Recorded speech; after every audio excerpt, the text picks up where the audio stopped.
दोस्तों नमस्कार। मैं सुमन भारती। मैं आज बात करने वाला हूँ देश की आन बान शान हमारी महिला पहलवान, जिन्होंने हमें गौरवान्वित होने का बहुत सारा मौका प्रदान किया। देश के तिरंगा को विदेशी सरजमी पे जाकर गाड़ने का काम किया और आज वो 24 दिनों से जंतर मंतर पर धरना प्रदर्शन करने के लिए मजबूर हैं और उनकी कोई शुद्ध नहीं ली जा रही है सरकार की तरफ से। तो मैं इसी शर्मनाक स्थिति के बारे में आज बात करना चाह रहा हूँ। पहले भी मैं आपको बताया हूँ अपने पहले वाले वीडियो में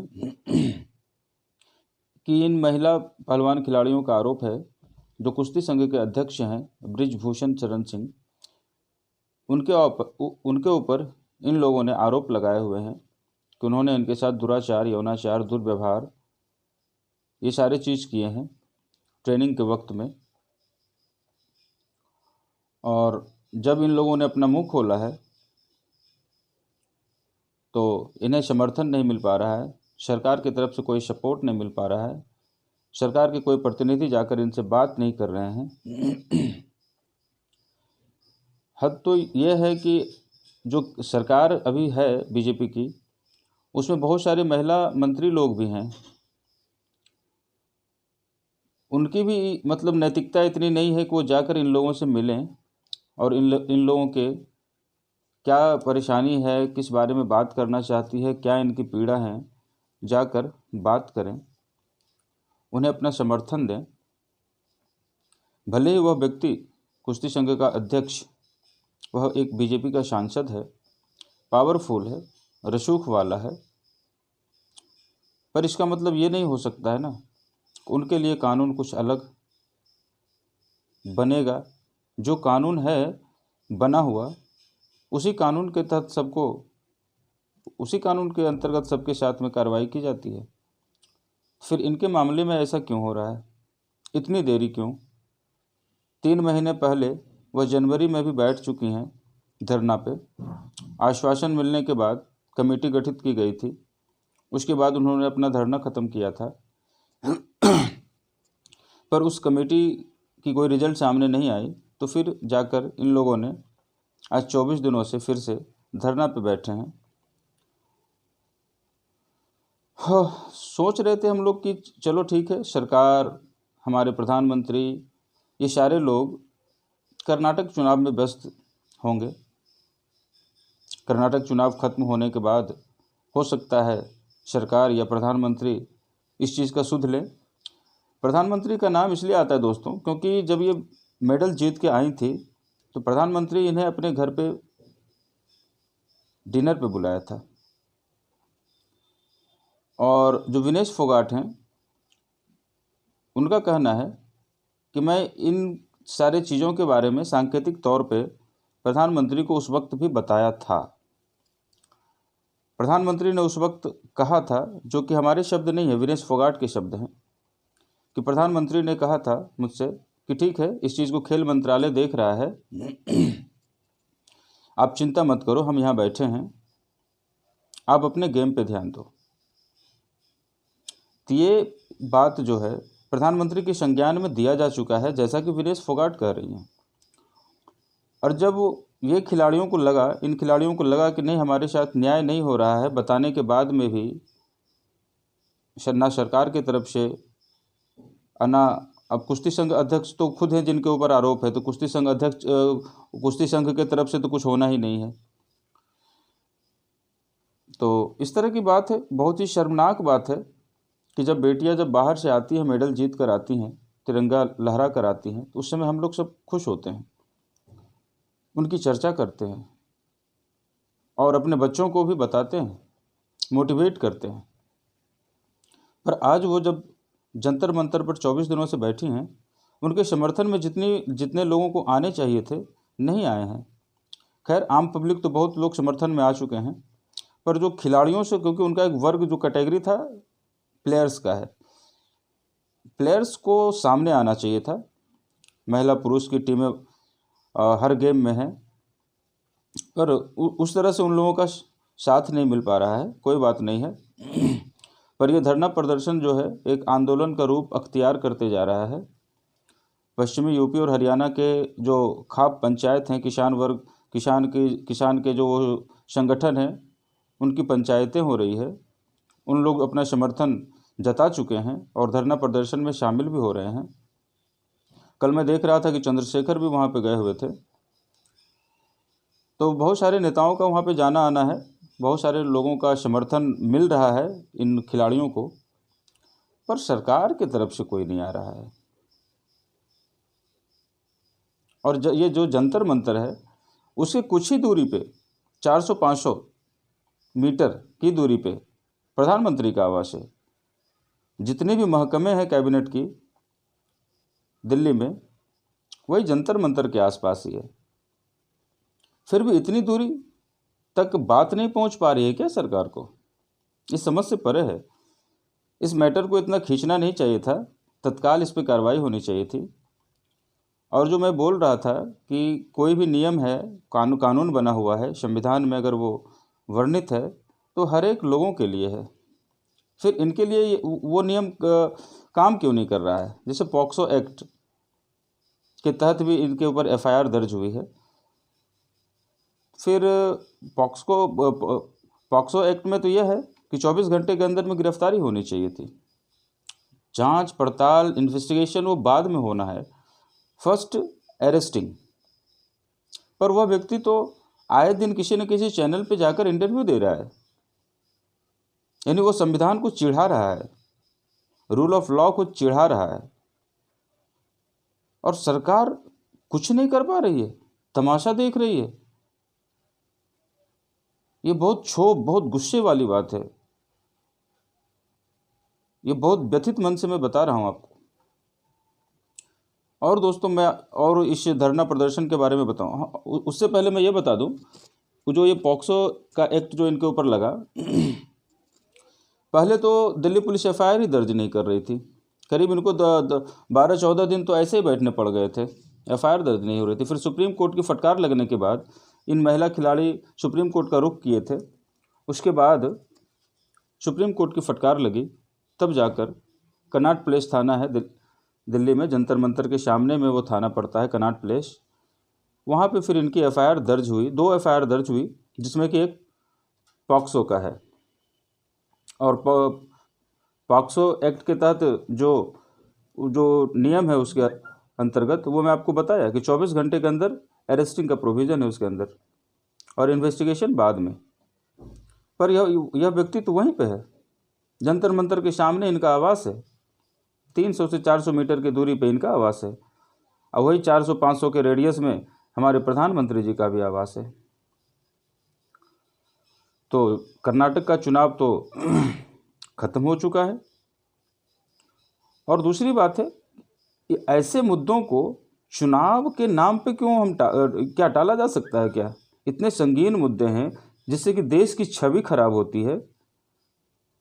ऐसे मुद्दों को हम ये बोलकर टाल सकते हैं क्या कि प्रधानमंत्री या पूरी सरकार, पूरी कैबिनेट कर्नाटका चुनाव में भी चाहिए? ये आपको सुन करके ये तर्क अच्छा लगा क्या? बिल्कुल अच्छा नहीं लग सकता है। अगर आपके अंदर नैतिकता बची हुई है, इंसानियत बची हुई है, मानवता बची हुई है, तो आपको ये तर्क सुनकर कभी अच्छा नहीं लग सकता है। और यह मैं इसलिए बोल रहा हूँ क्योंकि और वो सचमुच में पिछले 15 दिनों से कर्नाटका चुनाव में बिजी तो थे, पर क्या उनको ये बातें पता नहीं चल पा रही थी कि हमारे जंतर मंतर में हमारी महिला खिलाड़ी, जिन्हें कि मैं बेटी कहकर अपने घर पे बुलाया था डिनर पे, और वह आज अपनी पीड़ा को लेकर, अपने साथ हुए दुर्व्यवहार को लेकर बैठी हुई हैं। बृजभूषण शरण सिंह जो कुश्ती संघ के अध्यक्ष हैं, उनके खिलाफ, क्या उन्हें ये बात पता नहीं चल पाई इतने दिनों में? कर्नाटका चुनाव खत्म होने के बाद वो राजस्थान गए हैं, राजस्थान के बाद में फिर गुजरात गए हैं, फिर शायद सुनने में आया कि अमेरिका का दौरा है उनका, शायद चले भी गए होंगे। पर इस विषय पे बिल्कुल साइलेंट। क्या ये मुद्दा उनके लिए नहीं है? हमारी बेटियों का मुद्दा उनके लिए सर्वोपरि नहीं है क्या? हम लोग बेटी पढ़ाओ बेटी बढ़ाओ की बातें करते हैं, खासकर इस सरकार का नारा था बेटी पढ़ाओ बेटी पढ़ाओ। फिर कैसे ऐसे में बेटियां पढ़ेंगी और आगे बढ़ेगी? जरूरी है कि वो पढ़ कर ही अपना भविष्य संवारेगी। वो खेल में जा सकती है, संगीत में जा सकती है, फिल्मों में जा सकती है, किसी भी फील्ड में जा सकती है। तो बेटी पढ़ाओ और बेटी बढ़ाओ का नारा जो है, यह सफल कैसे होगा? यह नारा सफल कैसे होगा? जो महिला पहलवान खिलाड़ी हमें गौरवान्वित किया है, सीना हमारा चौड़ा किया है, मेडल जीत कर लाया है विदेशों से, उनके साथ जब इस तरह की बात है, वो अपनी पीड़ा बता रही हैं, समर्थन मांग रही हैं, वह उस व्यक्ति का गिरफ्तारी चाहती हैं, इन्वेस्टिगेशन हो, वह यहाँ तक इन महिला खिलाड़ियों ने यहाँ तक भी कहा है कि अगर हमारे आरोप में जो हम बता रहे हैं इसमें अगर दम नहीं है तो मेरे साथ जो होना चाहिए वो किया जाए। अगर हमारे आरोपों में दम नहीं है, जांच इसकी होनी चाहिए, पहले उसको पहले अरेस्ट करना चाहिए, जांच होनी चाहिए, और अगर हमारे आरोपों में दम नहीं है फिर हमारे साथ जो कानून में बनता है मेरे साथ जो होने का, वो होना चाहिए, करना चाहिए। इतना खुल के बोलने के बताने के बाद भी इनके पीड़ा की बानगी मैं और बताऊं। कुछ दिनों पहले दिल्ली में बारिश हुई थी, तो क्योंकि वो जंतर मंतर पे धरना दे रहे हैं तो वहाँ पे इनके पास ना चारपाई थी ना और कुछ थे, ज़मीन पे ही सोना था, गद्दा मैट्रेस वगैरह जो थे इनके उसी पे सोना था। बारिश के समय में इनके गद्दे, तकिए, बेडशीट्स, ये सारी चीज़ें भीग चुकी थी, मतलब पूरी नहीं, आधी अधूरी भींगी होंगी। तो हरियाणा तो ज़्यादा दूर नहीं है दिल्ली से, और ये जो खिलाड़ी लोग हैं, महिला पहलवान खिलाड़ी, ये लोग सब हरियाणा से रिलेटेड हैं, पर दिल्ली में भी इनके बहुत सारे समर्थक हैं। इनके किसी समर्थक ने इनके लिए चारपाई का व्यवस्था किया। वह चारपाई लेकर जंतर मंतर पे आए थे। वो ये सोच करके आए थे कि इन लोग तो ज़मीन पे सोते हैं, इनके गद्दे वगैरह भीग गए होंगे, तो चारपाई देने से, और ज़मीन भी गीली हो गई थी, तो चारपाई लेकर आए थे। दिल्ली पुलिस वो चारपाई नहीं देने दिया उन लोगों को, और उसी दिन झड़प भी हुई दिल्ली पुलिस और इनके समर्थकों के बीच में, और कुछ पहलवान, जो महिला पहलवान थी, उनके साथ भी झड़प हुई। किसी के सर वगैरह भी फूटे हैं, जिसमें कि जो उस धरना में महिला पहलवान शामिल हैं, किसी को चोट भी आई थी। ये कितना शर्मनाक है, अब सोचिए। मतलब ये रनिंग कमेंट्री मानकर मत सुनिएगा ये वीडियो हमारा, इस पर थोड़ा विचार करने की ज़रूरत है। दिल्ली पुलिस को तो खुद चाहिए था, ये महिला पहलवान खिलाड़ी जो जंतर मंतर पे धरना दे रही हैं, बारिश हुई है, ज़मीन गीला है, इनके गद्दे वगैरह भीग गए होंगे, तो इन्हें व्यवस्था करके दें, 2-4-10 चारपाई लाकर इन लोगों को दें ताकि ये लोग सो सकें। उसके बाद और क्या हद की सीमा हुई कि इनको एक जेल की तरह बना दिया गया। ये जहाँ जंतर मंतर पे धरना देते हैं, इनके चारों तरफ बैरिकेडिंग कर दी गई, और उस सारे बैरिकेडिंग को एक दूसरे से वेल्डिंग कर दिया गया, यानी जोड़ दिया गया, यानी कोई भी बैरिकेडिंग को अलग नहीं कर सकता है। आपको ये जब मैं बता रहा हूँ तो ये आपको याद आएगा किसान का जो आंदोलन हुआ था, उस वक्त क्या क्या हुए थे। सड़कें खोद दी गई थी, कील लगा दिए गए थे, इसी तरह से बैरिकेडिंग में वेल्डिंग किए गए थे। लगभग 1 साल तक उन लोगों ने धरना दिया था, आंदोलन किया था। करीब 700 से 750 किसान अपनी ज़िंदगी, मतलब उनकी ज़िंदगी चली गई, मौत के गाल में समा गए उस आंदोलन में रहते समय में। और लास्ट में क्या हुआ, सरकार को वह 3 काले कानून जो थे वह वापस लेना पड़ा था। तो ये सरकार इतनी देर से सुनती है क्या? बहरी और गूंगी है क्या? इन्हें सुनाई नहीं देता है क्या? जो इस तरह के मुद्दे होते हैं, इसका निपटारा जल्द से जल्द होना चाहिए, चाहे जो भी हो। आप बैठ के बात करो, बीच का रास्ता निकालो। पूरा देश जब आंदोलित हो जाएगा तब जाकर आप इसके ऊपर बात करोगे। तो यह बहुत दुखद है। यह, और मैं बहुत व्यथा और व्यथित होकर मैं आपसे बात कर रहा हूँ। इससे पहले मैं एक वीडियो आप लोगों के सामने लाया था इसी विषय पे बात करने के लिए, और आज मैं इसी विषय पे बात कर भी रहा हूँ। तो हमारे जो महिला पहलवान खिलाड़ी हैं एक टोल फ्री नंबर जारी किए हैं। उसका मतलब ये है कि जो व्यक्ति वहाँ पर जाकर समर्थन अपना फिजिकली समर्थन नहीं जता पा रहे हैं, दे पा रहे हैं, तो उनके लिए एक टोल फ्री नंबर है, हेल्पलाइन नंबर। आप उस पर मिस कॉल करके उन्हें आप अपना समर्थन जता सकते हैं। आप कहीं भी बैठकर, कहीं भी दूर दिल्ली से आप अपना समर्थन उन्हें दे सकते हैं। वह नंबर मैं आपको बता देता हूँ, 9053903100। मैं दोबारा बोल देता हूँ, 9053903100। यह हेल्पलाइन नंबर है। आप इसके द्वारा जो हमारे महिला पहलवान खिलाड़ी धरना पे हैं, आंदोलन कर रहे हैं, आप उन्हें अपना समर्थन दे सकते हैं।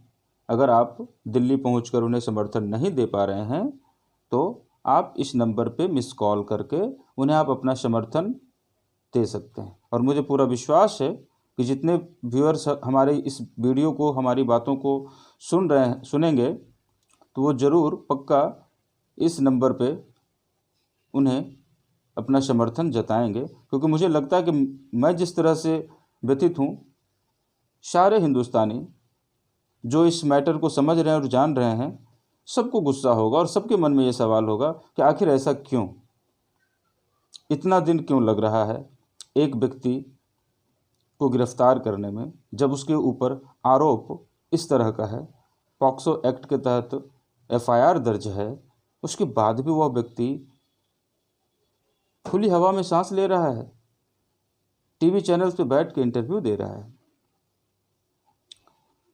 बेहद शर्मनाक है। मैं नंबर फिर से एक बार बता देता हूँ, 9053903100। मिस कॉल करना है इस पर।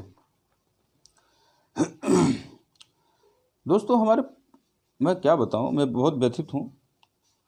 हमारे प्रधानमंत्री जी की प्रायोरिटी क्या है जब हमारे किसान उनकी प्रायोरिटी नहीं है? हमारे ये पहलवान, महिला पहलवान, इनकी प्रायोरिटी नहीं है। प्रायोरिटी क्या है? ये अहम सवाल है और ये हमें अपने से पूछना चाहिए, समझना चाहिए, इस बातों पे गौर फरमाना चाहिए कि चल क्या रहा है। प्रायोरिटी सिर्फ चुनाव है? चुनाव जीतना ही प्रायोरिटी है? चुनाव जीतना ही प्रायोरिटी है, ऐसा ही समझ में आ रहा है। तो अब ये महिला जो हैं, हमारे पहलवान खिलाड़ी, इन लोग जो है अब ये सोचे हैं कि अब ये जंतर मंतर से ही ये पूरे देश में आंदोलन के रूप में इसे फैलाना चाह रहे हैं। और ये होना भी चाहिए। ये 24 दिनों से बैठे हैं और उनकी सुनवाई हो नहीं रही है जितनी गति से होनी चाहिए थी। और इनका एक और है कि महिला सांसदों को पत्र लिखकर समर्थन मांगेंगे। जितने भी महिला सांसद हैं उनकी भी उत्तरदायित्व है, तो उनसे पत्र लिखकर समर्थन मांगेंगे। ये विनेश फोगाट का कहना था।